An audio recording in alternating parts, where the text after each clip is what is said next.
Ya, selamat pagi saudara umat yang dikasihi Tuhan. Ya, senang saya punya kesempatan bisa menikmati ibadah bersama di GKI Anugerah. Setahun yang lalu saya dapat surat diingatkan bahwa siap-siap emeritus 32 tahun pelayanan menjadi pendeta, baru kali ini saya berkesempatan di sini. Rasanya ini kesempatan mungkin ya, kesempatan kalau ikut pertukaran ya kesempatan terakhir saya di sini, kecuali saya main ke Bandung setelah emeritus saya bisa sama-sama ibadah di sini. Ya, saya senang dan ini juga mungkin menjadi perkunjungan timbal balik karena Pak Yogi 4 bulan sempat di sana, ya Bu Pina juga sempat main ke tempat saya di sana, mengakhiri pelayanan Februari akhir kemarin.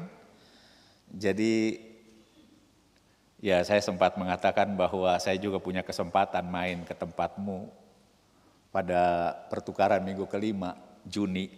Ya saat ini semuanya dalam keadaan baik, sehat. Saya juga siap untuk bertemu sehingga ini menjadi momen kesempatan yang menyenangkan. Dan tentunya berharap baik saya maupun saudara di tempat ini bisa terberkati lewat ibadah dan jumpa kita hari ini. Saya Pendeta Vince Ferdinand Markus. Mungkin sudah dengar atau sudah lihat dari flyernya. Mungkin ada yang kaget juga, kok Pendeta Vince yang hadir kayak begini orangnya. Karena di surat yang saya terima, Ibu.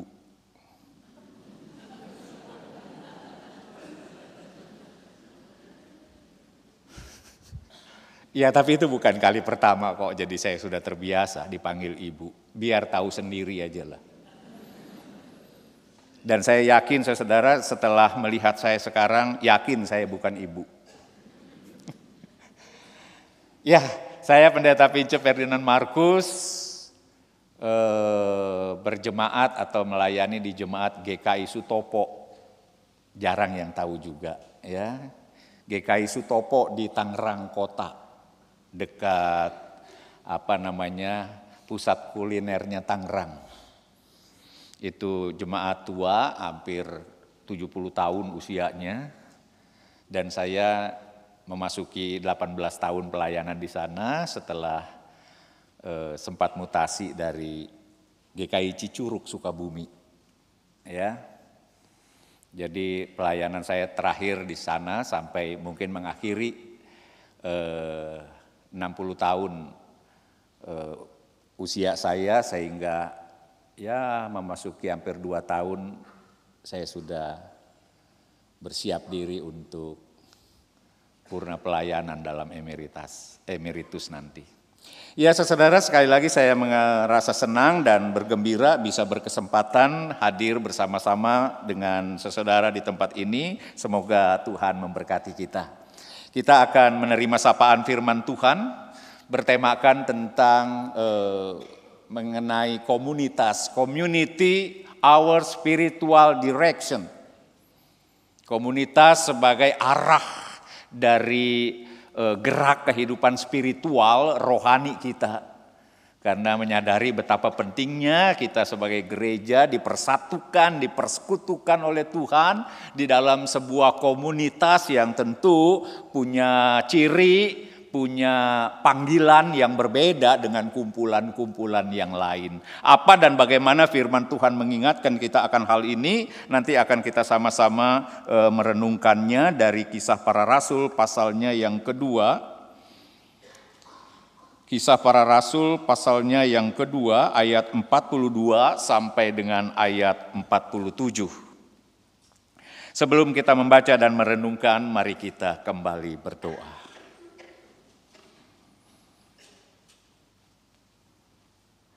Kami bersyukur ya Bapa untuk saat ini Engkau kembali berikan kesempatan buat kami untuk menyambut sapaan firman-Mu. mengingatkan tentang hakikat dan jati diri kami sebagai milik Tuhan di dalam lingkup komunitas, sebagai gereja, sebagai jemaat. Karena itu biarlah Roh Kudus menolong kami sehingga apa yang kami baca, yang kami renungkan dari firman-Mu tak sebatas kami mengerti dan kami pahami saja, tetapi juga kami dapat hayati di dalam kehidupan kami sebagai jemaat Tuhan di GKI Anugerah di tempat ini. Karena itu kami mohon berkat-Mu ya Bapa, Roh Kudus menolong kami supaya apa yang kami sambut dari firman-Mu itu juga yang segera akan nyata di dalam perjalanan hidup kami sebagai gereja milik Tuhan. Kami serahkan pemberitaan firman di dalam pertolongan-Mu. Dalam Yesus Kristus Tuhan kami berdoa. Amin. Saudara, saya membaca pasal 2 mulai ayat 42 Kisah Para Rasul demikian. Mereka bertekun dalam pengajaran rasul-rasul, dalam persekutuan, dalam memecahkan roti dan berdoa. Ketakjuban melanda semua orang sebab rasul-rasul itu mengadakan banyak mujizat dan tanda. Semua orang yang percaya tetap bersatu dan semua milik mereka adalah milik bersama. Dan selalu ada dari mereka yang menjual harta miliknya, lalu membagi-bagikannya kepada semua orang sesuai dengan keperluan masing-masing. Dengan bertekun dan sehati mereka berkumpul tiap-tiap hari dalam bait Allah. Mereka memecahkan roti di rumah masing-masing secara bergiliran dan makan bersama-sama dengan gembira dan tulus hati sambil memuji Allah, dan mereka disukai semua orang. Tiap-tiap hari Tuhan menambah jumlah mereka dengan orang yang diselamatkan. Demikian firman Tuhan, berbahagia kita yang mendengar dan yang melakukannya di dalam kehidupan kita. Haleluya. Bapak Ibu Saudara yang dikasihi oleh Tuhan Yesus Kristus, komunitas ini adalah cara kita sebagai gereja menjalani hidup, menjalani panggilan Tuhan, umat yang dikasihinya. Memang secara pribadi iman itu adalah person, masing-masing orang percaya kepada Allah. Soal iman, soal percaya adalah masing-masing pribadi.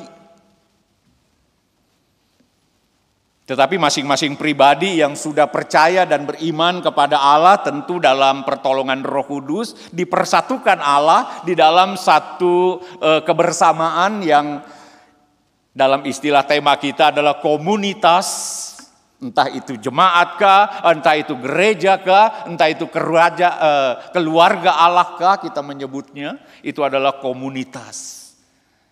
Tiap-tiap pribadi yang percaya Tuhan persatukan. Saudara yang dikasihi oleh Tuhan Yesus Kristus, dan ya satu ayat yang sangat kita kenal, tapi biasanya dalam acara pernikahan, apa yang telah dipersatukan Allah tidak boleh diceraikan manusia. Ayat itu tidak dibuat khusus untuk yang menikah. Sebab hidup kita itu selalu ada di dalam relasi, selalu ada di dalam ikatan, selalu ada di dalam kesatuan. Bukan hanya sebagai suami istri, tapi dalam bentuk yang lain, termasuk juga jemaat. Sebagai sebuah komunitas, Allah telah berkarya menyatukan kita dan siapapun tidak punya hak untuk mencerai-beraikan apa yang telah dipersatukan Allah. Menjaga, memelihara, merawat ini menjadi panggilan kita bersama. Apa yang menjadi faktor utama untuk kita bisa menjaga, merawat komunitas, kesatuan yang sudah Allah bentuk atas kita? Bukan hobi. Satu hobi belum tentu bisa merawat kesatuan. Bukan soal satu etnis, bukan soal satu wilayah atau asal muasal kelahiran kita. Bukan soal itu yang menjamin kita bisa bersatu sebagai komunitas yang disatukan Allah. Kalau kita lihat di dalam Filipi pasal 2 ayat 5, Dalam hidupmu bersama, hendaklah kamu menaruh pikiran dan perasaan yang sama seperti apa yang ada di dalam Kristus. Itu. Siapapun dengan segala kepelbagaian yang ada, kalau dia disatukan di dalam perasaan dan pikiran Kristus, maka segala kepelbagaian tidak menjadi alasan untuk memisahkan kesatuan yang sudah Allah ciptakan ini. Kita rawat, kita jaga. Nah, saudara yang dikasih oleh Tuhan Yesus Kristus, ada orang yang berkata bahwa saya tidak perlu menjadi anggota jemaat di jemaat manapun. Yang penting rajin ke gereja. Yang penting tiap-tiap minggu jangan alpa, jangan absen untuk ambil ibadah seperti Ibrani 10 ayat 25 tadi. Jangan menjauhkan diri dari pertemuan-pertemuan ibadah. Jadi dimanapun, kapanpun selalu ada hadir di dalam jam-jam ibadah, tetapi tak mesti menjadi anggota jemaat dari sebuah jemaat manapun. Rasanya kita mau mengatakan itu bukan pikiran yang sehat. Sebab Tuhan memanggil kita di dalam sebuah komunitas, dalam sebuah kebersamaan, bahkan lebih dalam. Nanti kita akan mendengar bagaimana komunitas itu diibaratkan atau digambarkan oleh Rasul Paulus secara mendalam sebagai tubuh Kristus. Yang tidak bisa saling lepas satu dengan yang lain. Jadi intinya kita tidak bisa keluar melepaskan diri dari komunitas yang sudah Tuhan siapkan bagi kita sebagai orang-orang yang percaya kepadanya. Lionel Messi tidak mungkin menjadi seorang pemain bola yang baik kalau dia tidak masuk dalam kesebelasan manapun. Seseorang tidak akan pernah bisa bertumbuh dan menjadi baik sendiri tanpa ada topangan dari yang lain. Karena itu betapa pentingnya kita menjaga, betapa pentingnya kita merawat kesatuan dan keutuhan komunitas yang sudah Tuhan anugerahkan bagi kita.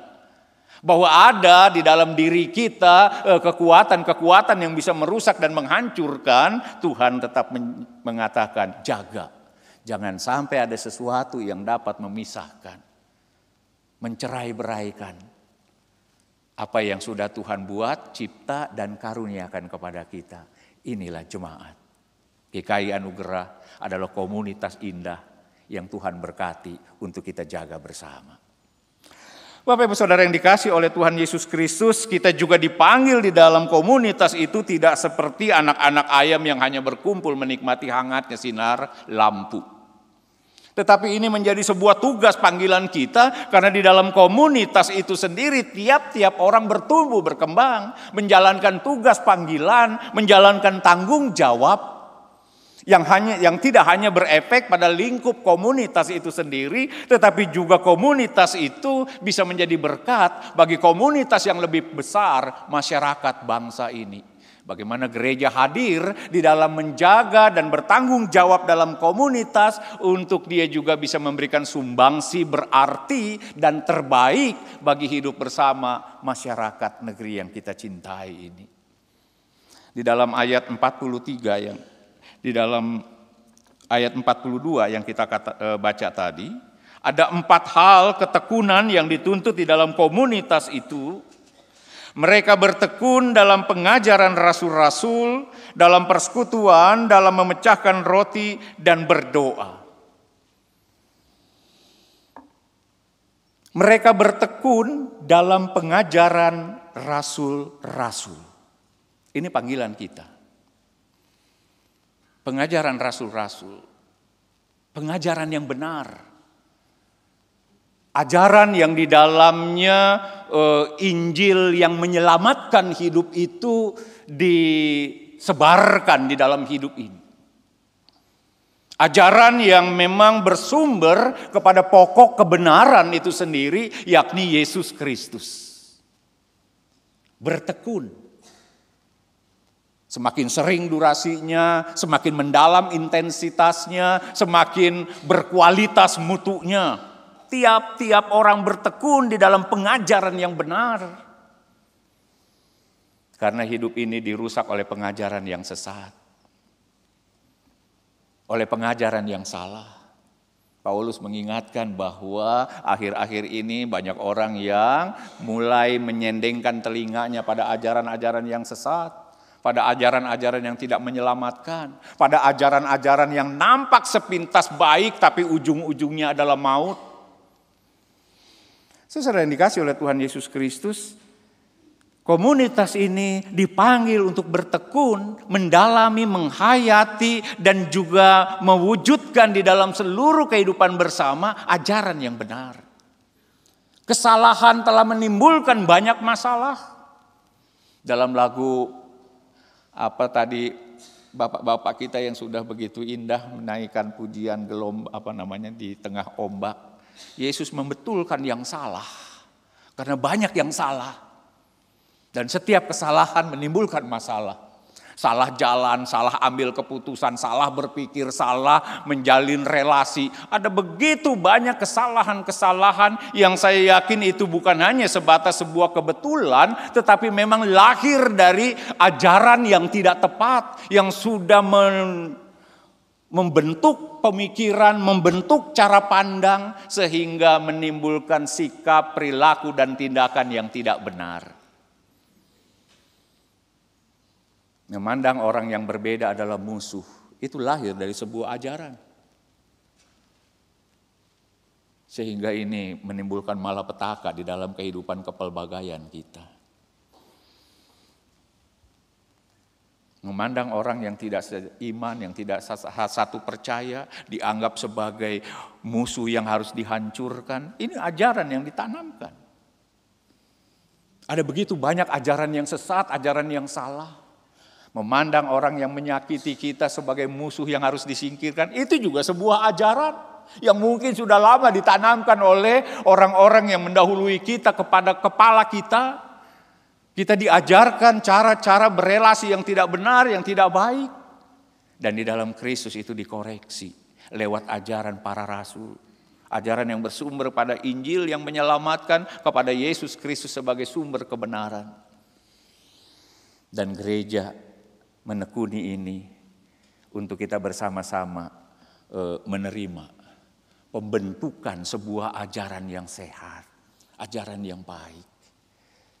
Sebab masyarakat di luar membutuhkan cara kita menjalani hidup berdasarkan ajaran yang benar. Dan yang kedua, saudara, bertekun di dalam persekutuan. Persekutuan ini selalu mempunyai dua sisi, baik secara horizontal dengan sesama umat Allah, maupun juga secara vertikal dengan Tuhan. Rasul Paulus menggambarkan dengan indahnya bahwa persekutuan antara kita adalah sebagai satu tubuh di dalam Kristus. Masing-masing kita adalah anggota dalam peran yang berbeda, tapi satu dengan yang lain tidak bisa saling tidak membutuhkan atau tidak saling terkait. Kita dipersatukan oleh Allah sebagai tubuh Kristus, menjalankan fungsi, menjalankan peran.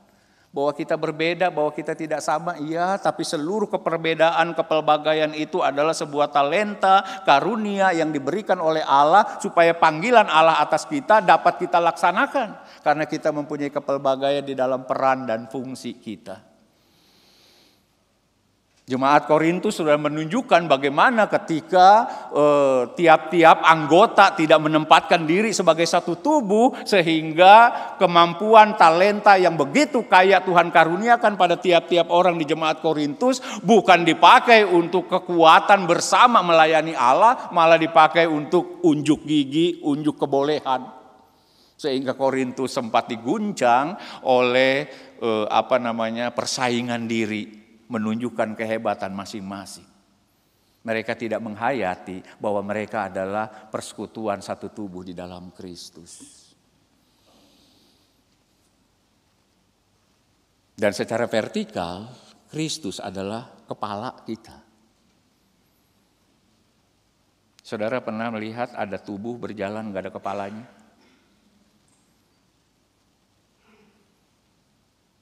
Kira-kira di mana ada penampakan sosok seperti itu?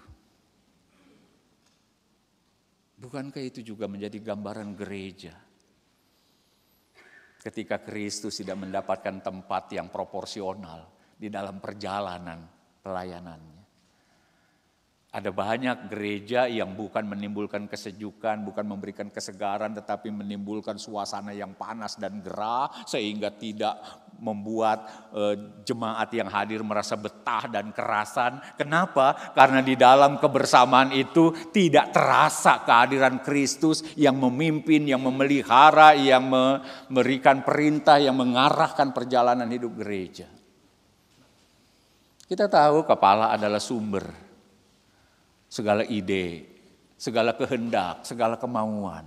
Itulah Kristus. Dan kita tahu bahwa tubuh adalah menjalankan fungsi untuk mewujudkan apa yang menjadi ide, kehendak, keinginan kepala. Itu kita. Jadi relasi antara tubuh dan kepala juga merupakan satu bentuk persekutuan yang dengan tekun harus dijaga. Sehingga kita sebagai gereja tidak berjalan sendiri, tidak bergerak semaunya, tidak melakukan apapun sesukanya, tetapi memastikan segala sesuatunya bersumber kepada Kristus yang menguasai kita sebagai kepala. Tanpa itu, saudara, komunitas yang Allah telah ciptakan dan karuniakan kepada kita sulit untuk kita bisa jaga, untuk kita bisa peliharakan. Hati dan pikiran Kristus sebagai kepala kita ketika itu tidak terejawantah di dalam hidup bersama, maka betapa mudahnya apa yang telah dipersatukan itu diceraikan oleh berbagai kepentingan, kemauan, dan kesukaan kita masing-masing tanpa menundukkan diri kepada Kristus sebagai pemimpin kita. Mereka bertekun di dalam persekutuan itu, di dalam relasi bersama sebagai anggota dan juga di dalam ketaatan kepada Kristus sebagai kepala. Itu begitu jelas menandai komunitas di jemaat mula-mula. Dan yang ketiga, saudara, bahwa mereka juga bertekun di dalam memecahkan roti. Memecahkan roti ini menjadi simbol dari berbagi kehidupan. Makanya kalau ayat semua orang yang percaya tetap bersatu, semua milik mereka adalah milik bersama, dan selalu ada dari mereka yang menjual harta miliknya lalu membagi-bagikannya kepada semua orang sesuai keperluan masing-masing. Ini soal jual menjual ini bukan berarti siapa yang menjadi pengikut Kristus, siapa yang menjadi anggota jemaat, dia harus menjual harta yang ada di rumah lalu kasihkan hasil penjualannya kepada orang lain. Atau siapa yang ingin mengikut Kristus, dia harus mengurangi kekayaannya atau bahkan mungkin kalau perlu memiskinkan diri. Tentu bukan itu ayat ini mau mengatakan. Ayat ini mau mengatakan siapa yang menjadi milik Kristus, dia harus punya pola hidup yang rela untuk berbagi dengan yang lain. Siapa yang mengikut Kristus, dia menjadi satu komunitas yang tidak mencekau miliknya hanya untuk kepentingan diri. Siapa yang menjadi pengikut Kristus, dia menjadi komunitas yang tidak menahan apa yang dia punya, sementara yang lain kehilangan haknya untuk bisa menjalani hidup dengan baik. Saya sering dikasih oleh Tuhan Yesus Kristus. Salah satu persoalan terbesar dalam masyarakat kita adalah ini. Kesediaan untuk berbagi. Bahwa banyak orang miskin ya mau dibilang apa. Yesus juga sudah menubuatkan bahwa orang miskin selalu ada padamu. Itu tidak masalah. Yang jadi masalah adalah banyaknya yang miskin tapi banyak pula yang pelit, yang tidak mau berbagi. Itu masalah besar. Ketika orang tidak mau peduli, tidak mau berbagi roti, maka yang miskin menjadi semakin tak tertolong, tak mampu untuk menjalani kehidupan. Ini bukan soal amal kebaikan, saudara, ketika kita mau berbagi. Tapi kita diajak untuk menyadari bahwa setiap orang punya hak untuk menjalani hidup dengan baik. Bagaimana kita dipanggil untuk membantu, menolong supaya tiap-tiap orang kembali memiliki hak hidupnya. Itu yang terpenting. Jadi mengikut Yesus adalah kesediaan untuk berbagi. Kesediaan untuk memecah roti supaya masing-masing orang tidak hidup di dalam kekurangannya. Kalau kita lihat di dalam pasalnya yang keempat, cara hidup jemaat mula-mula juga, tidak ada seorang pun yang berkekurangan. Karena tiap-tiap orang selalu hidup mau saling berbagi satu dengan yang lain. Mereka bertekun di dalam kesediaan untuk berbagi kehidupan buat semua. Kita dituntut untuk itu karena Yesus Tuhan kita juga menunjukkan hidup yang seperti itu. Dia berbagi nyawa buat semua kita. Dia berbagi kehidupan. Tiap-tiap kali kita rayakan itu di dalam perjamuan kudus, dia membagi-bagikan. Karena siapa yang mengikut Yesus, dia harus juga berbagi satu dengan yang lain. Dan yang terakhir, saudara, yang keempat, mereka sebagai komunitas ditandai oleh ketekunan untuk berdoa, mendoakan. Tidak ada di antara kita yang mampu menjalani hidup sendiri tanpa ada dukungan dan pertolongan dari kuat kuasa dan kasih Allah. Kalau dibilang doa adalah napas hidup orang percaya, maka betapa terengah-engahnya hidup jika di dalamnya tidak ada ketekunan untuk saling berdoa. Doa orang benar akan besar kuasanya jika didoakan dengan sungguh. Sebab doa yang benar, doa yang sungguh-sungguh, dia setidaknya punya dua kuasa, saudara-saudara. Pertama, kuasa untuk mengubah sikap kita menghadapi realitas. Ketika realitas itu berat, ketika realitas itu sulit, ketika kita menghadapi realitas seperti itu tidak berdoa, betapa mudah kita marah, betapa mudah kita berontak, betapa mudah kita meluapkan emosi kita. Kita tidak mampu mengendalikan diri ketika menghadapi hidup yang tidak mudah ini. Oleh karena itu betapa kita penting berdoa atau penting untuk saling mendoakan supaya kita mampu untuk mengendalikan diri dengan percaya bahwa kita tidak menghadapi ini dengan kekuatan kita yang terbatas. Tetapi Tuhan yang memberikan kehidupan adalah Tuhan yang bersama-sama kita dalam menjalani hidup ini. Itu memberikan ketenangan kepada kita. Dengan berdoa kita lebih tenang menghadapi realitas hidup. Dengan berdoa kita lebih bisa mengendalikan ketika menghadapi pengalaman-pengalaman yang tak mudah. Dan kuasa yang kedua tentu saudara bahwa doa juga punya kuasa bukan saja mengubah sikap dalam menghadapi realitas. Tapi mengubah realitas yang kita hadapi dalam hidup ini. Kita mendoakan yang sakit supaya realitas sakit itu bisa berubah. Kita mendoakan bangsa ini, kita mendoakan bangsa-bangsa yang sedang berperang. Tujuannya supaya realitas peperangan itu berubah. Oleh karena kuasa damai sejahtera Allah yang menenangkan perseteruan mereka. Jadi doa punya kuasa juga mengubah realitas hidup kita yang kita hadapi. Karena itu betapa penting ketekunan untuk saling berdoa, saling mendoakan di dalam komunitas kita sebagai jemaat milik Tuhan. Sebab tiap-tiap orang tidak akan pernah dapat mampu menjalani hidup sendiri tanpa dukungan doa. Tanpa melibatkan campur tangan Allah yang berkuasa dan berpengasihan dalam hidup ini, bisa dipastikan siapapun yang ada di dalam jalan hidup ini, tak lama kemudian dia akan menambah daftar dari korban orang-orang yang kalah dalam hidup ini. Kita diajak untuk saling mendukung di dalam doa, saling menyelamatkan,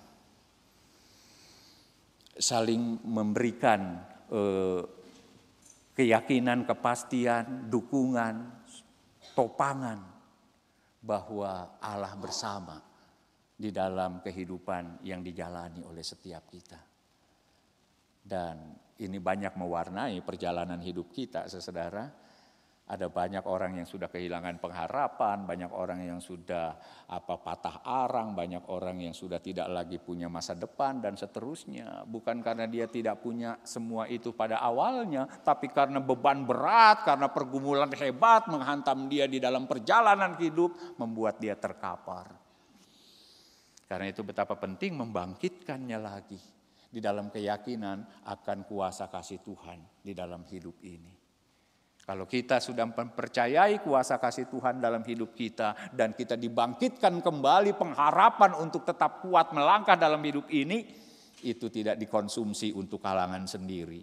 Kita juga mengajak orang-orang yang sudah mulai kehilangan pengharapannya menemukan kembali.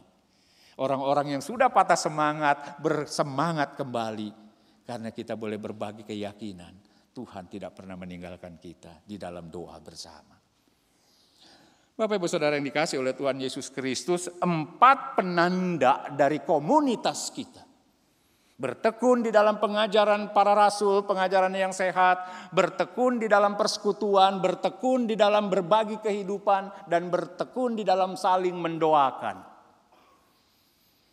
Kita dipanggil untuk itu.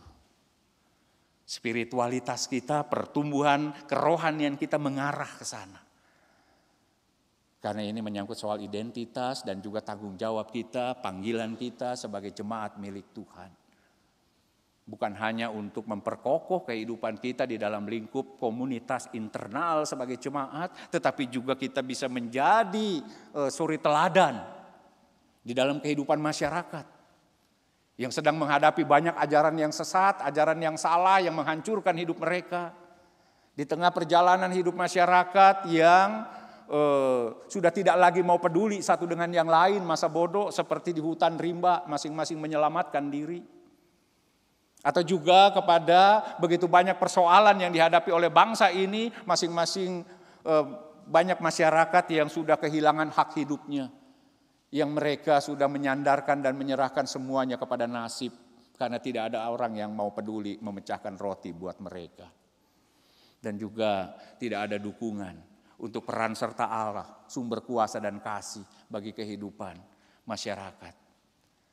Sehingga 4 penanda kita dalam komunitas ini menjadi suri teladan buat negeri kita, buat masyarakat yang sedang menghadapi banyak problem. Oleh karena itu, saudara, spiritualitas kita mengarah ke sana. Mengarah kepada pertumbuhan dari komunitas yang bisa menunjukkan tentang bagaimana kita sebagai gereja bisa hidup bersama dengan baik dan bisa berbagi berkat lewat cara hidup kepada masyarakat. Sambil memuji Allah dan mereka disukai semua orang. Kita bisa membayangkan cara hidup jemaat mula-mula. Mereka mungkin tidak menyadari. Ketika mereka menunjukkan pola hidup seperti itu, banyak jemaat buka gorden sedikit mengintip. Betapa enaknya hidup mereka. Betapa bahagianya komunitas mereka. Betapa kehidupan mereka menjadi kehidupan yang subur, bertumbuh, berkembang, berbuah lebat. Dan hari demi hari Tuhan menambahkan jumlah mereka. Banyak orang yang tertarik. Bukan soal membujuk atau mengiming-imingi dengan sesuatu. Tetapi sebuah cara hidup yang berkualitas telah ditampilkan oleh komunitas yang baru ini. Komunitas di dalam Tuhan. Mereka yang terus bertumbuh di dalam kehidupan bersama yang menyegarkan dan menyelamatkan. Dan itu seperti peribahasa di mana ada gula, di situ semut berdatangan. Ada sebuah cara hidup yang begitu menarik. Dan banyak orang merasa tertarik untuk menjadi bagian, menambahkan jumlah pada komunitas itu. Bapak Ibu Saudara yang dikasih oleh Tuhan Yesus Kristus, menjadi panggilan kita menjaga, merawat, memelihara komunitas ini. Dan kita bertumbuh di dalamnya, dan kita juga bisa menjadi suri teladan, memberikan sumbangsi yang berarti buat kehidupan masyarakat yang masih diwarnai oleh maut yang menghancurkan. Dan pada minggu ini kita semua diingatkan akan hakikat kita untuk bertumbuh ke arah sana. Tidak harus yang kita lakukan sebuah disiplin untuk menyingkirkan segala sesuatu yang bisa menghambat pertumbuhan kita. Mungkin pementingan diri, egoisme kita, egosentris kita, merasa diri kita lebih hebat, merasa bahwa kita mampu menjalani hidup tanpa Tuhan, tidak peduli dengan yang lain. Mungkin hal-hal yang jahat itu yang menjadi penghalang untuk memancarkan kasih Allah dari komunitas kita sebagai gereja. Jika kita menyalakan pelita, jangan tutup pelita itu dengan gantang, supaya cahayanya bisa terpancar. Jadi yang kita lakukan adalah buka saja penutupnya, buka saja penghalangnya, singkirkan saja segala sesuatu yang dapat menghalangi kita menjadi berkat bagi masyarakat. Maka disitulah kita boleh melakukan sesuatu yang Tuhan kehendaki. Bagaimana menjadi jemaat yang menjadi berkat. Bapak Ibu Saudara yang dikasihi oleh Tuhan Yesus Kristus, saya akan mengakhiri renungan ini karena ada semacam komitmen yang perlu kita bangun dalam hidup kita sebagai komunitas jemaat. Tapi mungkin tidak dengan mencatat, tidak dengan menuliskan, tetapi kita bisa merenungkan secara pribadi komitmen kita terhadap komunitas, khususnya di GKI Anugerah ini. Saya teringat apa yang dikatakan oleh Johannes Calvin. Jika kita menyapa Allah sebagai Bapa, maka kita menyapa gereja sebagai ibu. Gereja adalah ibu kita. Dan kalau kita menghayati itu, GKI Anugerah adalah ibu kita bersama. Ya, dia ibu kita, ibu yang baik. Dialah yang melahirkan kita lewat pintu anugerah yang Tuhan hadirkan di sini. GKI Anugerah adalah ibu kita yang memandikan kita dengan air baptisannya,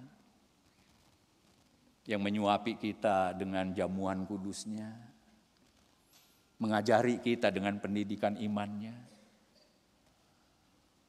membekali kita dengan firman-firman yang disampaikannya. Dan dia adalah ibu kita yang baik, yang menjaga, memelihara kita dengan penggembalaannya. Meski demikian kita sadar bahwa ibu kita, GKI Anugerah, bukanlah ibu yang super, yang serba sempurna. Tentu ada di balik kerelaannya untuk mengasihi tanpa pamrih, ada kekurangan, ada keterbatasan, itu kita sadari. Tinggal sekarang ketika kita mungkin merasakan ada sesuatu yang tak terpuaskan, mungkin ada sesuatu yang mengecewakan kita, mungkin ada sesuatu yang tidak pas di hati kita yang diberikan oleh GKI Anugerah sebagai ibu kita. Apakah kita akan marah dan kecewa? Apakah kita akan membanding-bandingkan dengan ibu yang lain? Lalu dengan mudahnya kita angkat kaki dan meninggalkan.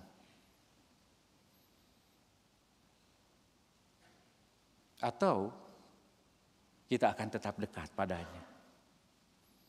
Kita akan memeluknya, menciumnya. Sadar bahwa tidak sempurna, tetapi inilah ibu yang terbaik. Yang telah melahirkan dan menumbuh kembangkan kita. Saudara yang dikasihi Tuhan, ketika kita membayangkan dan menghayati GKI Anugerah sebagai ibu kita yang seperti itu, komitmen apa yang mau kita tumbuhkan di dalam hati kita ini? Komitmen apa yang mau kita bulatkan terhadap ibu kita yang kita yakini dengan segala keterbatasannya mengasihi dan menyelamatkan kita? Mungkin pertanyaan-pertanyaan ini akan mengakhiri renungan kita dan saya mengajak kita untuk merenung sejenak, lalu saya akan menutupnya di dalam doa. Mari kita tundukkan kepala dan kita nyatakan komitmen kita kepada Tuhan.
Ya Allah Bapa di dalam sorga,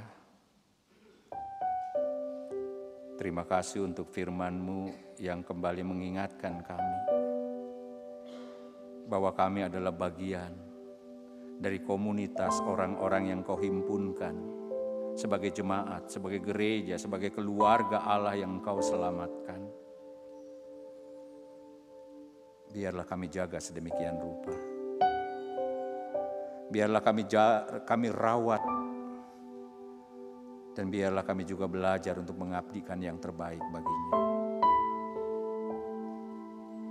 Karena kami sadar betul kami tidak mungkin lepas dari komunitas jemaat yang terberkati yang Kau telah karuniakan bagi kami. GKI Anugerah, ini tempat kami bertumbuh, berkembang, dan melayani. Tempat kami menikmati segala yang terindah dari Tuhan. Ampuni kami ya Bapa, kalau kami belum sepenuhnya memberikan yang terbaik buat komunitas di tempat ini. Ampuni kami kalau kami mudah kecewa, mudah marah, dan kami lupa bahwa ada begitu banyak yang terbaik yang telah dilakukan oleh GKI Anugerah sebagai ibu terkasih dalam menjaga, merawat, melindungi kami. Dan pada saat ini Engkau mengajak kami untuk membulatkan kembali komitmen, supaya kami memastikan diri untuk menjadi bagian yang tak terpisahkan. Ketika kami melihat dan menjumpai segala kekurangan, itu menjadi tugas panggilan kami untuk melakukan upaya-upaya perbaikan. Ketika kami melihat begitu luasnya ladang pelayanan, ini menjadi panggilan buat kami untuk mengerahkan seluruh daya kami, menyingsingkan lengan baju, ambil bagian di dalam pelayanan yang Tuhan gelar bersama bagi kami semua.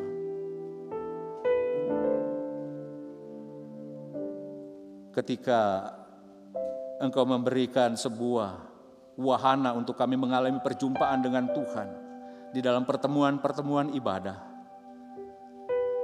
maka biarlah ini juga menjadi momen terindah untuk kami berjumpa dengan hangat bersama saudara-saudara seiman, dan terlebih juga dengan Tuhan, sumber segala berkat kasih karunia kami. Karena itu ya Bapa, rapatkan kami, dekatkan kami, untuk kami tetap ada bersama, menjadi bagian di dalam tubuh Kristus, komunitas, jemaat, gereja, keluarga Allah di tempat ini.